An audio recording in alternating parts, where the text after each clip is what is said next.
The Black Ship Side Story. What's the job? Chapter 12. Tamir and Kayston was going over the latest news throughout the Principality while eating his breakfast. The more he read, the more he seethed in anger. Wiping his lips with a silken handkerchief, he let out a displeased hum.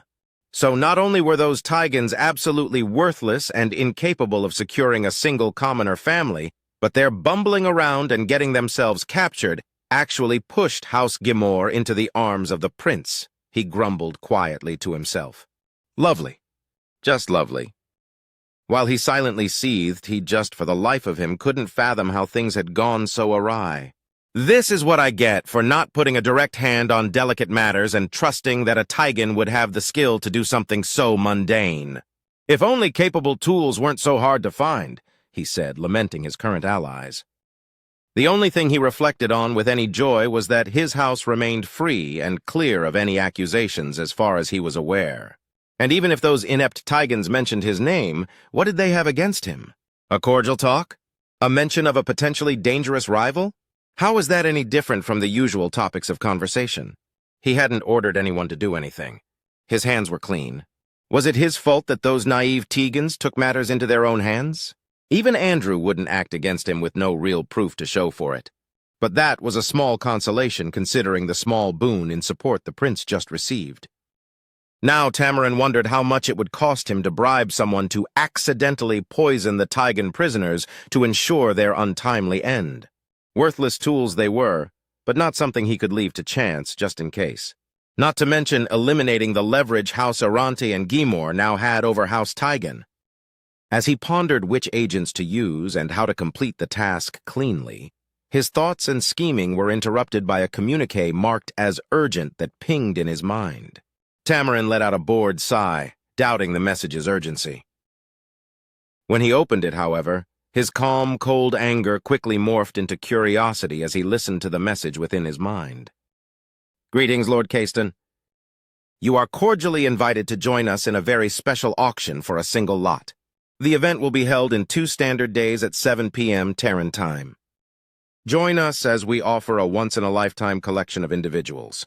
On offer is none other than the family of Lord Baron Wyatt Staples, the Woodshaft Ace, the Wolfhound, Knight Banneret to Prince Astor himself. Within this invitation, you will find a data file showing proof of acquisition. The lot includes Lord Staples' father, Wirt Staples, mother Winona Staples, and younger brothers Weskel and Wham Staples. Again, they will be auctioned off as a single lot, not individually. As the event will be held remotely to facilitate virtual attendance and expedite the transfer of the lot in response to rapidly changing events within the Principality, no entertainment will be provided. The transfer location will be released only to the auction winner. It is recommended that you and/or your representative who will be attending appear dressed appropriately for a formal event. We look forward to hearing from you regarding whether you and/or a representative will be attending the event. Kind regards, a friend. Tamarin's eyes widened as he processed what he was reading. In truth, he read it twice just to make sure he wasn't missing anything. Tamarin sipped at a drink as he pondered the invitation. So, the rumors of a separate group being involved were true, he mumbled to himself. And they proved far more capable than those useless Tigans. The problem was, there was no way he himself could attend without drawing suspicion from his naive but otherwise honorable son. With attacks increasing all around his house's territory, he needed leverage to safeguard his holdings, which were the most isolated from Allied reinforcements. Not only that, but this granted him a chance to finally get revenge on that mongrel who disgraced his house's honor and wounded his grandson. But how do I do it? He questioned contemplatively. With a shimmer in his eyes, the elder house leader reached out to his grandnephew from one of their branching houses. Hello, Emmett. How are things in your household these days? He asked, as if he didn't have a care in the world. Uncle, I mean, Lord Tamarin, we're doing well, he stammered. I hope you are. To what do I owe the privilege of hearing from you today? Well, to get right to the point, I have something I need to take care of, but I do not have the time and ability to handle the issue myself at the present moment. But then I thought of you, he said in a praising tone. Emmett couldn't believe what he was hearing. His chest puffed with pride at the comment, and he was listening with rapt attention. "I'm honored you would think of me, Lord Tamirin. What is it I can assist you with?" Tamirin smiled dangerously in the privacy of his residence. The youth were so easy to entice, he thought to himself, always mistaking a bit of flattery for some great opportunity. "The task I have in mind requires no small measure of discretion, and more than a little competence in negotiation. Is this something I can count on you for?" "Absolutely," Emmett gushed, not wanting to miss an opportunity to show his mettle and rise in his house. "Good. I am sending you on an assignment crucial to our war effort. You will need to get a small ship prepared for you and a minimal crew you trust to keep this as quiet as possible. Inform me once you have everything in place. I will then forward more details on our next steps." "Of course, Uncle. I'll get on this right away." "Thank you," Emmett said enthusiastically as visions of grandeur began to pour into his mind. Tamirin maintained his pleased smile. "You earned it," he added, piling on the praise to ensure his grandnephew's drive and obedience. As the connection was cut, he took another sip of his drink, feeling a lot more pleased with the situation than he had been minutes before. "Now then, back to dealing with those Tigan failures," he said much more cheerily as he rang a bell for the servant to return. "At least the path to success was still open," Tamirin mused. Meanwhile, in Draymore Space, Hadrian Tigan found himself in a flurry of activity. The remainder of his immediate family, who were still free in Tigan Space alongside his staff, were all working on damage control. With the recent announcement of House Gimor siding with the prince due to the actions of his children and branching houses, he was potentially soon to be entertaining his own Centaur-like catastrophe. At least here, he could take solace in the fact that a fleet of ships and thousands of naval forces weren't lost to this newest folly, unlike the Centaurs. But the simple truth was that the event still pushed the balance of power more in favor of the prince. So he was desperately searching for a way to avoid going through what Felicity Centaur went through. "Have any of our correspondents to House Arante or House Gimor received a reply?" Hadrian growled at an underling. "Anything at all about our willingness to pay them a generous ransom?" "No, my lord," came the nervous reply. "Not since they informed us about Lady Cervantes' death and the other's capture. Beyond that, only House Gimor's public pledge of support to the impostor prince and entry into the war on his side." "What about Duke Draymore? Have we received any word from him yet?" He continued nervously as he paced about the room, unsure if Cornelius walking through his door at this moment to confront him would be better or worse. "No, my lord." "Nothing beyond the word that our fleets are on the move," he quickly replied. Another advisor, bolder than the first, spoke up from across the table. "My lord, perhaps the silence is intentional." "A test. He may be waiting to see how you manage this storm before he is forced to answer the situation publicly." Hadrian stopped suddenly, turning toward the large tactical display dominating the chamber. Red markers flared along his borders. Skirmishes, raids, enemy maneuvers, all signs of the prince's tightening noose, even despite their supposed advantage. He pressed his lips into a thin line. His jaw tightened as he thought, every day more pieces fall into the prince's hands somehow. And every day my children's failures drag us closer to ruin. And now House Emerald and that ridiculous Alexander. He whispered under his breath, so quietly none in the room could hear. I will not let my house mirror the folly caused by House Centaur. I will make right this shame my house has brought on our Lord Regent. Though he then wondered if this was how the former Lady Felicity felt. Turning back to his team with renewed resolve, he said, Right, this is what we're going to do. I want every bounty hunter and mercenary in our territory notified. There is now a 25 million credit reward out for the discovery and retrieval of the Staples family alive and unharmed. If we can recover them, we might be able to trade them to House Arante for my family members. Then we can work on making Ibrahim Gimor pay for his decision. Maybe even relieve pressure off House Caiston. Yes, my lord. Right away! Cried a servant, happy to be able to say something positive. Very good. Next I would... My lord. Communique just arrived. Shall I forward it to you? Yes, of course, Hadrian demanded, completely losing track of his previous thought. Who is it from? Unknown, Lord Hadrian, came the quick response as the message was forwarded to Hadrian's mind. Hadrian frowned in confusion, but immediately processed the contents of the message, an invitation. A second later, he collapsed into his chair. "Cancel that bounty order," he said, much to the surprise of the servants who had just started carrying out the original order. "Yet, my lord—" "Canceling the bounty order now." The lord didn't answer. Instead, he smiled as relief began to wash over him. "We don't even have to hunt them down. They're coming to us. Thank whatever gods out there who still watch over my house." His relief was short-lived, however, as his mind began to wonder if this was somehow a trap. Getting up from his seat, he walked back over to the tactical map and analyzed it closely. Knowing how many days it had been since the family had been kidnapped, he could guess pretty accurately about how far the people who did this could have gotten. The question was this invitation just for Draymore forces? Or was it going to be an open invitation to all sides? The answer to that would determine which direction they were likely headed. But with no true way to determine any of those questions, the chance was he could be going to an auction with houses a lot wealthier than his. "I've changed my mind," he spoke up again. "Reinstitute the bounty. Order the search to take place in the Ferentis and Tempest territories. Ensure we remain anonymous." "Yes, Lord Hadrian." His advisor from earlier came over and stared at the map alongside his liege. "Why Ferentis and Tempest territories?" Hadrian sighed as he absent-mindedly chewed on the tip of his thumb before explaining. "If I were them, I'd want a neutral place to hide out where I didn't have everyone hunting me. But if the goal is an auction, I'd also want to be more centrally located to the major players. The auction is taking place too quickly for them to be able to travel so far.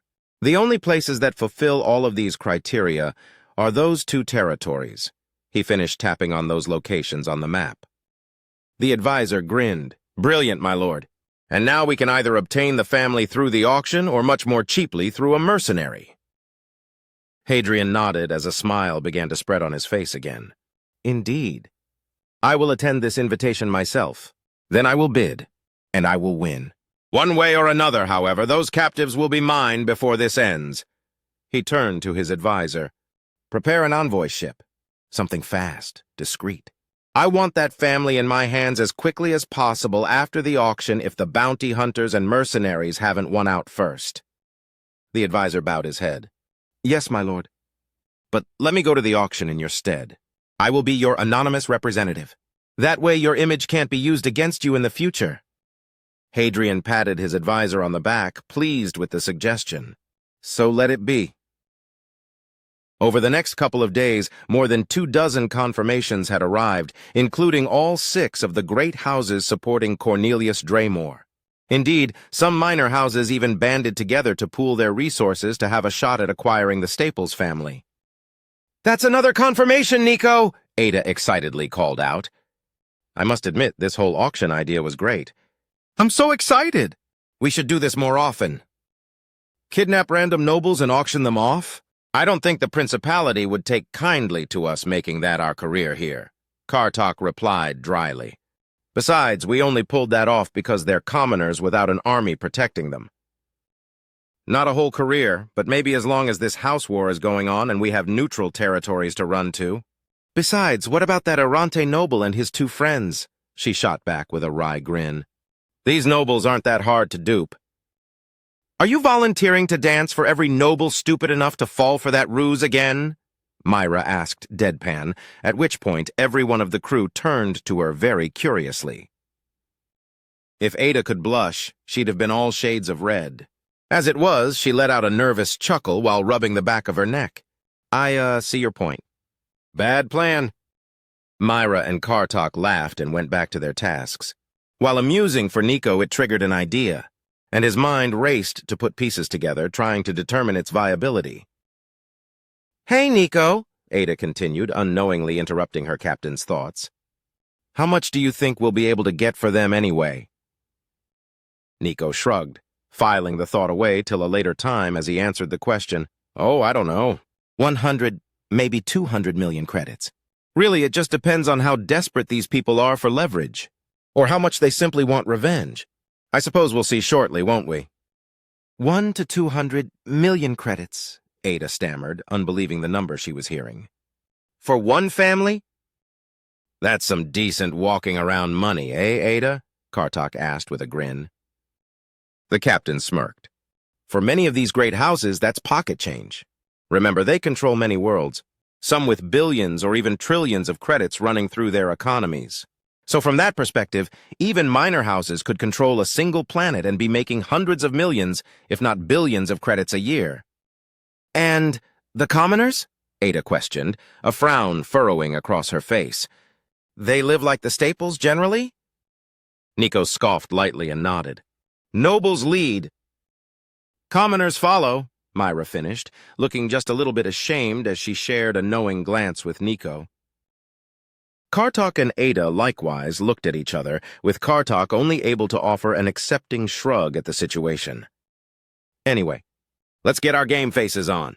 The auction will be starting soon, Nico suggested, moving past the unfortunate truths of the Principality. Amara, you'll be running the auction. Make sure the network stays secure. I don't need people snooping around in our personal affairs. Of course, Captain, Amara said with a sharp salute, but her ever-present mischievous smile as well. Final preparations should only take a few minutes. At long last, the time for the auction arrived. Representatives of 29 houses took their seats, which in the holographic room displayed as a single row of chairs spread out in a crescent shape facing the auctioneer in the middle. The holographic chamber lights dimmed to a muted glow, leaving only the centerpiece hollow field illuminated. Amara stood before it, a figure of composed elegance, her tone clipped and steady as she began the proceedings. Behind her, the faint pulsing of layered security protocols pulsed like a second heartbeat, a clear reminder that no one present, not even the most powerful noble, could tamper with the auction's order. All representatives are confirmed and verified, Amara announced. No interruptions will be tolerated. Tonight's offering, the entire immediate family of Baron Wyatt Staples, Knight Banneret of House Astor. As she spoke, hollow images of all 4 Staples appeared in front of Amara. As mentioned in your invitations, these include Wirt Staples, father; Winona Staples, mother; Weskel Staples, brother middle child; Wham Staples, brother youngest child. Full custody will be granted to the winner of these proceedings as indicated under the transfer agreements already transmitted to your channels. The holofield glowed, showing no faces, only stylized heraldic crests of the gathered houses. Great and minor alike hovered in the projection, anonymous but unmistakable in their symbols. At the far edge of the circle, Nico and his crew appeared only as black silhouettes, their identities masked beneath Amara's veil of firewalls, all eagerly waiting for the start of the event. The opening bid, she continued, her voice carrying with cool neutrality, is set at 100 million credits. A silence lingered, heavy and ominous, as no one moved or made a sound to start the bidding. Amara allowed the faintest of frowns to appear for just a moment before banishing her irritation. We shall now start the bidding at 90 million credits. 75 million, a voice intoned through the distortion filters, the crest of a minor house pulsing red. Hushed murmurs rippled through the line. Dropping the price before the auctioneer called it first was shocking, insulting even. 85, came another voice seconds later. Amara debated ejecting the first house from the event for the breach in protocol, were it not for the fact that the maneuver baited others into the fray.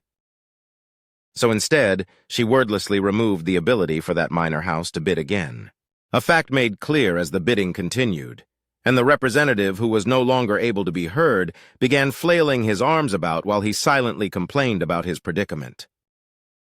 90. 110. The climb began. Slowly at first, then with sharp surges as greater houses staked their claim.